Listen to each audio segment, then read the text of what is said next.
All right, we're in Ephesians chapter 5, and we are closing the chapter, hopefully, today. But in chapter 5, beginning at verse 22, Paul has been addressing specific demographics or specific groups in the church, giving them some instructions and warnings and also some teachings that they could adhere to and that they can be able to apply into their lives. And so what were some of those groups that he's been addressing beginning in chapter 5, verse 22?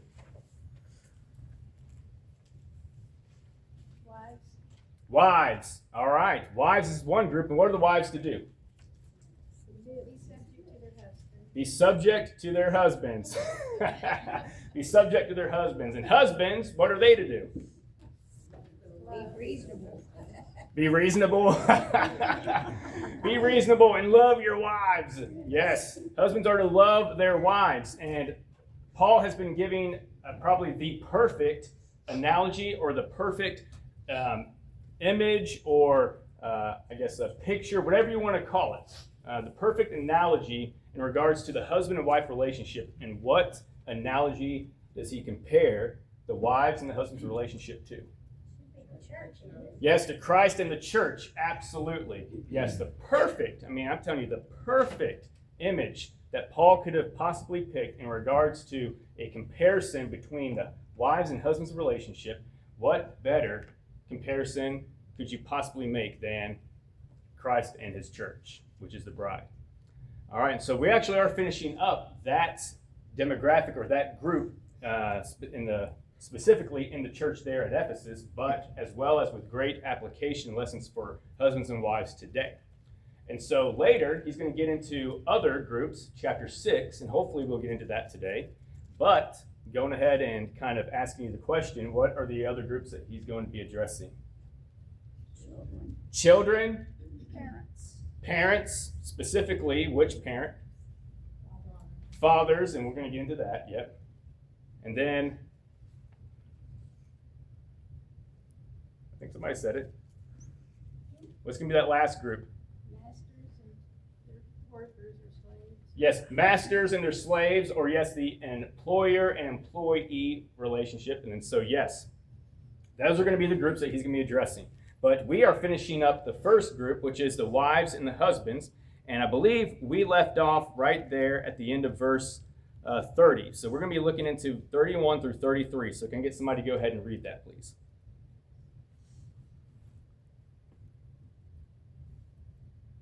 For this cause shall a man leave his father and mother, and shall be joined unto his wife, as they two shall be one flesh. This is a great mystery, but I speak concerning Christ and the church. Nevertheless, let every one of you in particular so love his wife, even as himself, and the wife see that she reverence her husband. All right, thank you. All right, so verse 31, he quotes a familiar passage. When you read verse 31, what does that take you back to? When you got married, but he's quoting from whose marriage? Back in the Old Testament. Adam and Eve. Adam and Eve, yes, Adam and Eve. He is quoting back from Genesis chapter 2, verse 24. There is in reference to the marriage between Adam and Eve. And he cites Genesis 2:24, especially drawing from the last part of the quotation where he says, the two shall become one flesh, which ties into the last part of verse 30. So the church and Christ have become one. Just like a husband and a wife, when they become one, Christ and the church are one. They are one in purpose. They are one in mind. They are one in goals. They are one in intent. And they are one in mission, and etc. It should be the same way with the husband and wife. In other words, it's that old phrase that we often say is that the husband and wife, they need to be on the same what? Page. There you go. Yes, they need to be on the same page. And so the whole thought of Christ having a large group of people, the church, as his wife, Paul says what? It is a what? It is a family. But right there, beginning of verse 32, he says what?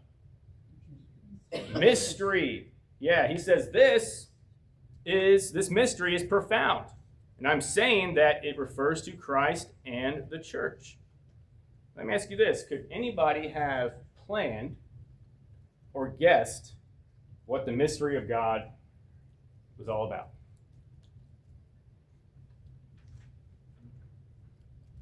Could man, by himself, without the guidance of some intelligent designer, have been able to thought out a beautiful plan like this? Absolutely not. Absolutely not. What? Huh? We don't have that capability. No, we don't have that capability. We absolutely don't. Even with having the word and we know about it, we still don't always comply with it. Mm-mm. So, We don't. no way we could have planned it or figured it out on our own. No, we couldn't have. And to think about the Old Testament, with it having over 300 prophecies about Jesus Christ, and every single one of those prophecies coming to pass.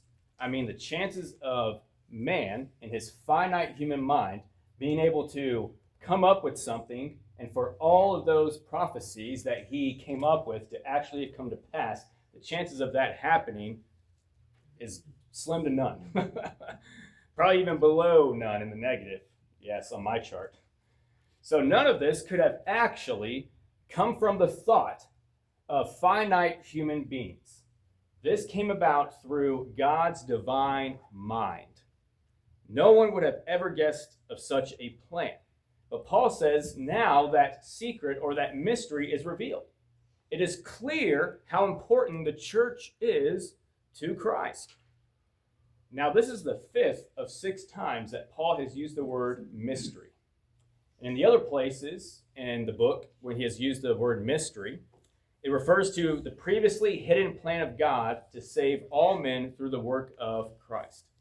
And that is actually the same way of how he's using that word here in chapter 5, verse 32. But all men in the church are saved through Christ. The mystery is great, and he says it is now clear. And so therefore, let each one of you, verse 33, love his wife as himself. And let the wife see that she respects her husband. Now, Elaine, when you read it, your version said reverence. Does anybody else have a different word there? Respect. Respect? Does anybody have the word fear? Interesting. Why would we fear?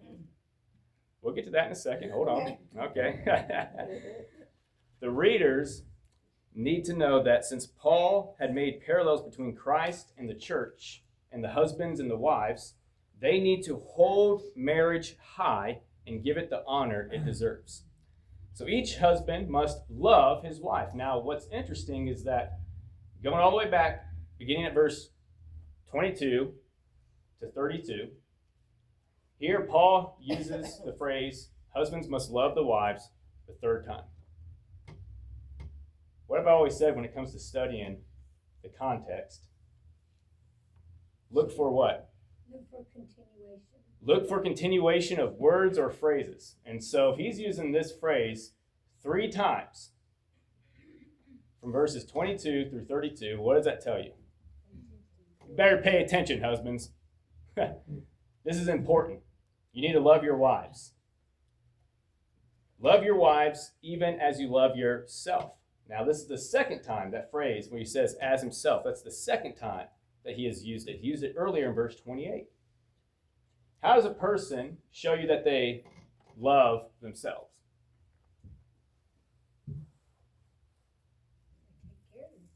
They take care of themselves, absolutely.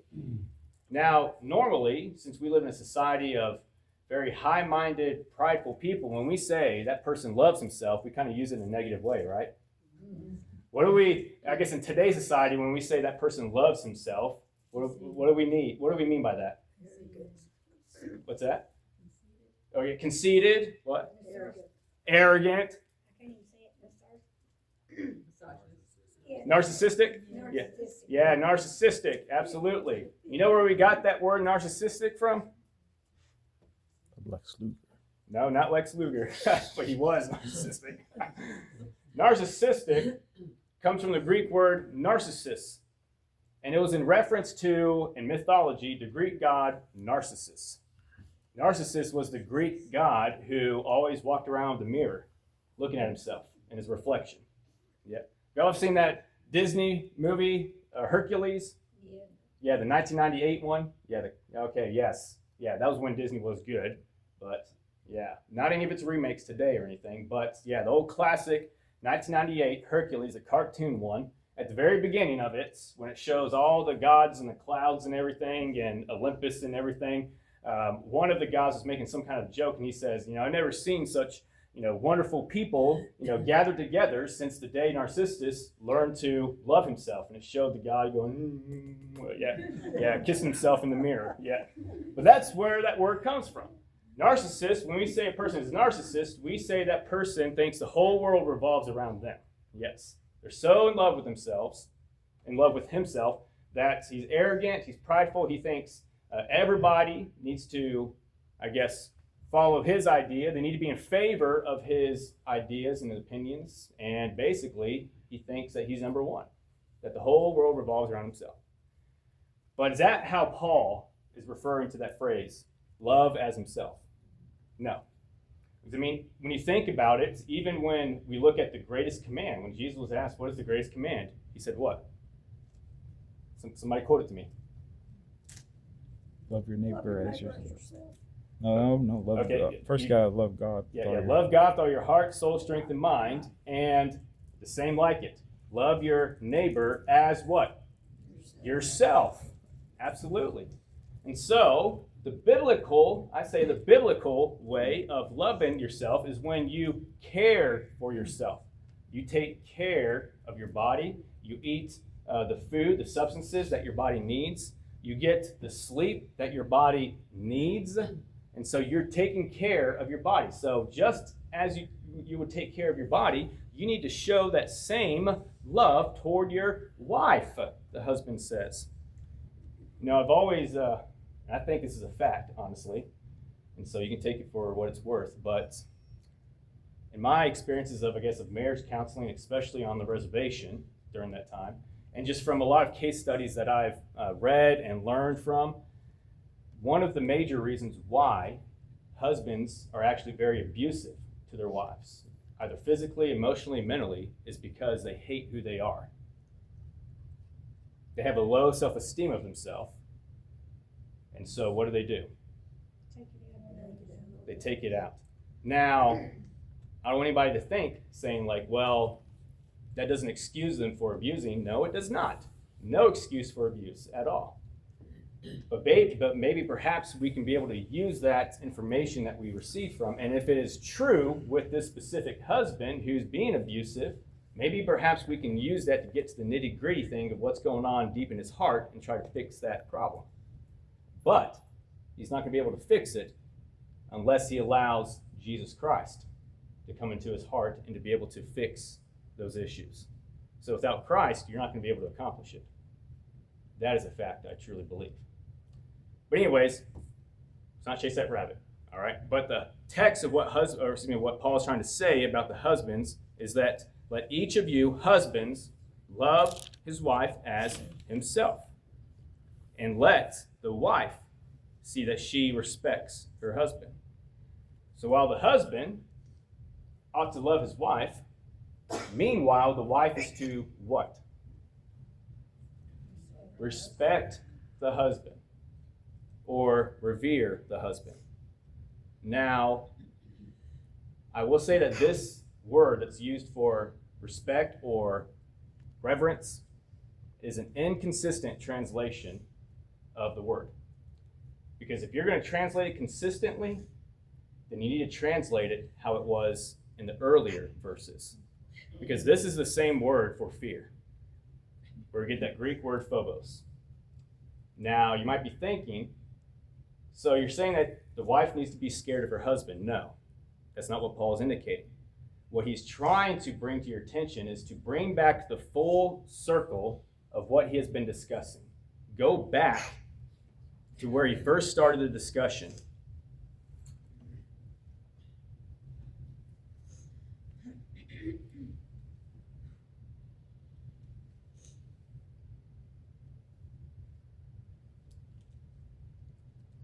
Verse 21, where he says, submitting to one another out of fear for Christ. We obey Christ because we recognize his God-given role. What is Christ's God-given role in relation to the church? He's the head. Yes, he is the head. And so in relation to his wife, his bride, the church, who has the authority? The church or Christ? Christ. Christ is the one who makes the rules. And the church submits to the rules. All right? So we don't make the rules. Christ makes the rules and we follow them. And we do it because out of fear for his God-given role. Likewise, since Paul's comparing that to the relationship of the wife and the husband, the wife likewise needs to show that same fear, knowing that the husband and what his God-given role is. He is to be the head of the family, just as Christ is the head of the church. And so this is why it's important for husbands to understand what their God-given role is. You are to be the leader of the family. Not to lead them, I guess, in the direction of worldly values, but in the direction of eternal values. You're to be the spiritual leader. Yes, you are to provide for them financially. You are to provide for them a roof over their heads. You're to provide for them food on the table. You are to be the provider and the protector. But guess what? You are the leader. You are called to lead your family to heaven. That is the whole purpose of what God has for the husband to do as being the head of the family. He's to provide, to protect, to guide, and to lead his family, but more importantly, lead them to heaven. That is your duty. And yes, we're going to be held accountable for that, husbands. We're going to be held accountable on the day that we stand before Christ in judgment. And he's going to judge us by his word, by his standard. And he's going to look at us and he's going to say, now, did you lead your family? Did you lead your family down the way of Christ? Did you lead your family to heaven? Everything that Christ did for his bride was for the bride's own good, to lead them to heaven. That's right. It is. And here's the thing. I'm glad you brought that up because as husbands, we're going to have to be making some decisions that are going to be hard. There's going to be decisions where we're going to have to put our foot down and say, like, no, because this is going to conflict with our relationship to Christ. This is going to conflict our attendance and worship. I'm putting my foot down and going to say no, because Christ and his church comes first. And many a times it's going to be hard for the family to swallow. Kids might get upset. Wife may get upset. But the thing is that there's a reason why God has appointed us men to be the head of the household. God has appointed us to be the head of the household because he knew that we can be able to handle the responsibility. And so, many times I've spoken with women who refuse to be part of that submissive role in the home because they don't like the decision that their husband made. Now, here's the thing. Are you going to like all the decisions that the husband's going to make? No. But I always have to remind ladies at times that, your husband, when he is making the right decision based on, in accordance to what God's word is, and you may not like it. And let's just say that he's making the final decision because he believes that this is what is right for the family. And let's just say that that decision later on down the road didn't turn out well. And guess what the husband feels now? He feels bad. And so then I'd say, ladies tend to be more on the emotional side, not always, but let's just be honest. Ladies tend to be more on the emotional side, while husbands seem to be more on the logical and rational side of things. Ladies, if you were the head of the household, and if you made decisions, and they did not turn out the way that it intended to be, are you going to be able to handle that emotionally?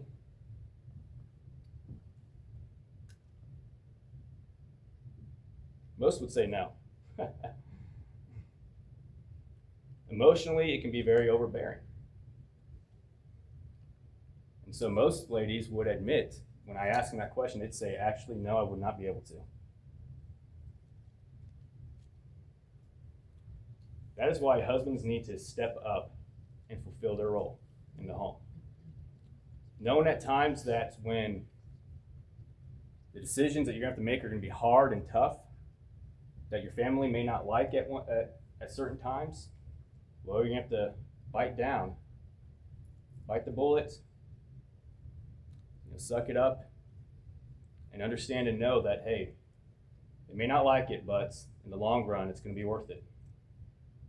Because the decision I'm trying to make right here is going to be what's best for my family and for their spirituality. So if I have to say, no, we're not playing this sport anymore because it's going to be involved or conflict with our attendance schedule, then so be it. Or I've had to say no to this because it's going to conflict our relationship with God, then so be it. We've got to start leading our families and understanding our roles in the home. And wives, we've got to learn to respect and support our husbands when they are fulfilling their roles, when they're doing the best they can to be the head of the household and to lead the family in accordance to God's word, and knowing that the decision that he makes is what's best for the family. We've got to learn to respect that decision and support our husband in that decision. So some of these decisions are really hard to make at times. If you're in a position, I guess, if you're given a position, or maybe let's just say, take for example, a new job has been offered. Okay, a new job's been offered for your family. It's been given to the husband saying hey, if you're willing to accept this job, you're gonna have to move to this place, but guess what? Even though you're moving to a different state, you're leaving behind all the memories and whatnot, you're still gonna be able to give, or you're gonna give them basically the things that they want in life. You're going to have a lot of money now, a higher increase in pay and salary, but you're going to have to move to a different state. Now, I always tell people that you need to ask yourself the question, most of all, is that, okay, you may be able to provide for your family, but is this new job going to conflict with your relationship with God? Is it going to conflict with your spirituality? Is it going to conflict with your attendance in worship in that church? And so you have to weigh the pros and the cons, but especially you need to weigh the spiritual pros and cons. Is this going to conflict with my spirituality and relationship with God, or if it's not? But then also at the same time, you got to consider your family. How's my family going to feel if we move to a different state? You see all of these questions that the husband needs to deal with before making that decision. There's a lot of questions that need to be considered before making that decision. And so it's tough on the husbands having to make those final decisions, but they make those decisions on what's best for the family, but more importantly, what's best for God and the church. Anyways, enough of my soapbox. Okay, so we understand the roles, okay? Just as Christ is the head of the church, the husband is the head of the family.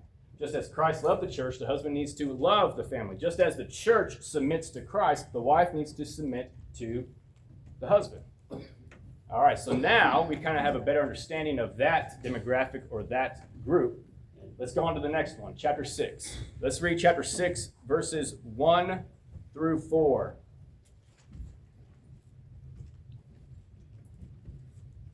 Good to have y'all with us this morning. Yes. It's okay. Don't worry, Sister JB. Just glad that you're here. Yeah. Glad that Glenn's here and glad that Honey and Jackie. Okay. Just glad that y'all are here with us. Okay. But we're in Ephesians chapter 6, starting at verses 1 through 4. You might want to go ahead and read that. Children, obey your parents in the Lord, for this is right. Honor your father and mother. This is the first commandment with a promise. That it may go well with you and that you may live long in the land. Fathers, do not provoke your children to anger, but bring them up in discipline and instruction of the Lord. All right, thank you. All right, so the next group is going to be children, at least the relationship between children and the fathers. But first, he's going to focus on the children. All right, children. Now, is he talking about children as in like 5 to 10-year-olds or 5 to 12-year-olds or teenagers? 1 through 100. 1 through 100. Yes. I think that's a great way of putting it. Yes. He's talking about children who are ages 1 through 100. In other words, if your parent is still alive, then this applies to you, regardless of how old you are. You may be 50 and your father may be 80. Well, guess what? Paul's still talking to you. That's how he uses that word. He's not laying emphasis on a specific age group, but rather the relationship that children of any age would have with his father. And so he says, obey your parents. Now, that word obey in the Greek is a compound word, which means it's 2 Greek words put together. What it means is to hear under. To hear under. Now, the way that word hear means that to follow through with the instruction. So you're following or obeying under. Who are you obeying under? Your parents, or specifically your father. Okay, since he's talking about the children and the father, he's saying the father. So you're under the authority of your father. And he says, obey your parents in the Lord, for this is right. So notice how he mentions 2 things about children obeying the parents. You're obeying the parents, number 1, in the Lord. What do you suppose in the Lord means? You're following the will of Christ. Absolutely. When you're doing it in the Lord, that means that you're doing it according to his will. So children, when you are obeying your parents, guess what? You're doing it because it's the will of the Lord. And second, the reason you do it is because it is right. It is the right thing to do. This points to the idea that it is their duty. Children, it is your duty. It is what you should do, and thus it is the right thing to do when you listen and you hear and you follow and obey what your parents has instructed you to do. So notice that it says in the Lord. Now, here's the thing. In the Lord means according to what the Lord wills. So if your parent is wanting you to do something that is wrong and evil, children, what should you do? You don't obey that. Don't obey that. That is the only exception in which you do not obey your parent, is that if your mom or dad wants you to do something that is wrong and evil and not according to the Lord's will. He then says, after the first command, obey your parents, he says, honor your father and mother. This is the first commandment with a promise. What do you suppose honor means? How do you honor your father and mother? Respect. Yes, respect. Value them. He says, because if you do, you will live long in the land. This is the first commandment with a promise. Now, what do you suppose he means by that? First commandment with a promise. Because if you didn't respect or obey them, they'd kill you. That's the old joke that's been going around, is that children, if you obey your parents and you honor them, you will live long in the land. You've heard that old saying, whenever you disrespect your mom or your dad, is that I brought you into this world and I can take you out. Yeah. That's a joke saying that's what Paul meant when he said you live long in the land. Well, because that's what the law was. Yes, it is what the law is. That's what the law was. It's because unruly children in the Old Testament, if you disobeyed and disrespected your parents, what would happen to you? You get stoned. Yes. Oh yeah, you get stoned. Yeah. For unruly children, disrespectful, disobedient children, they would get stoned in the Old Testament. Now, we don't do that today, thankfully, because I don't know how many times I would have been stoned of the amounts of times that I've disrespected my parents when I was a child growing up. But we are to honor and to respect and to value them. And so Paul quotes here simply from Exodus chapter 20, verse 12, and Deuteronomy chapter 5, verse 16. Honor your father and mother is the 5th commandment among the 10 commandments. But Paul says that this is the first commandment with the promise. In other words, that when you get to the 5th commandment, honor your father and mother, that's the first commandment that you see that obtains a promise at the end. And that promise is that when you honor them, respect them, value them, obey them, you will live long in the land. Now, live long in the land, I would say simply refers to the length of life. And then he says, not only that you will live long in the land, but that may all things go well with you. All things may go well with you refers to the quality of life as a result of submitting to parents. Godly parents, that is. I think to help better understand what Paul is saying is that if you use the book of Proverbs as an example, the book of Proverbs, what's that book about? Is it just wise sayings or wise principles? It's about what? Love. A lot of it is about love. A lot of it's about love. Okay, but in the context, why is why is Solomon writing the book of Proverbs? Who's he writing it to? One of his sons. His sons.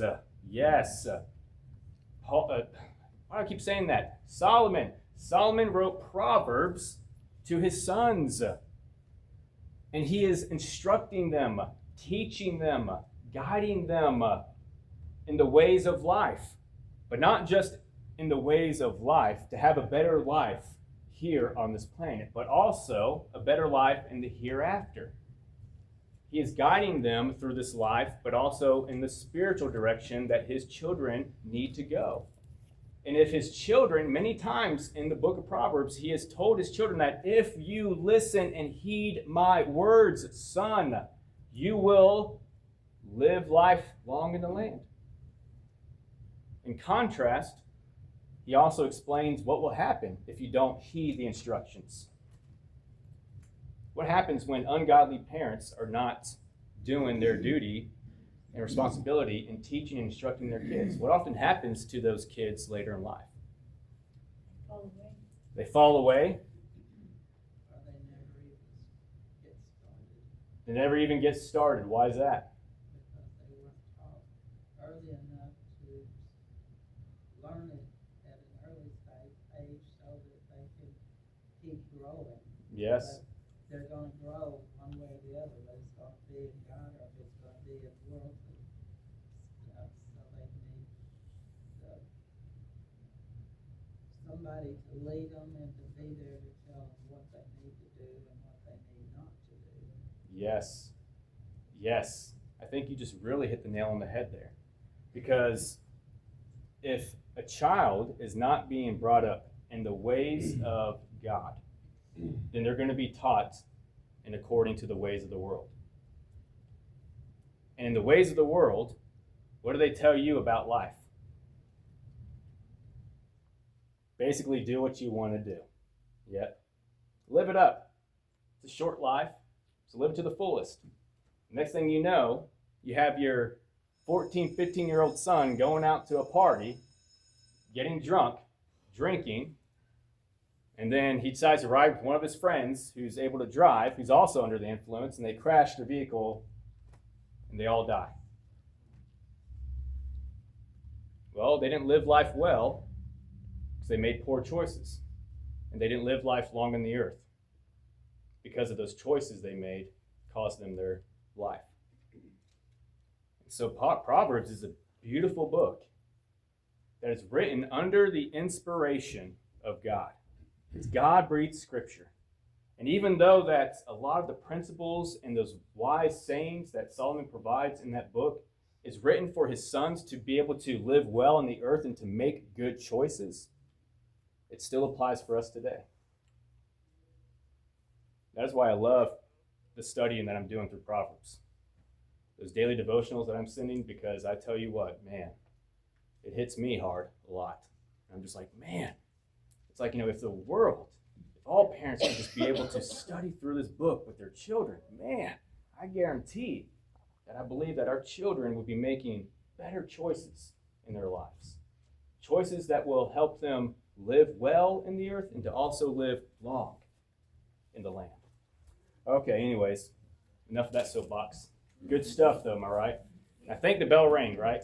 Okay, all right. I didn't hear it because I was too much in the zone, but we'll go ahead and stop right here, and then we will come back and we'll pick up right there at verse 4 of chapter 6. All right, thank you, everybody. We are dismissed.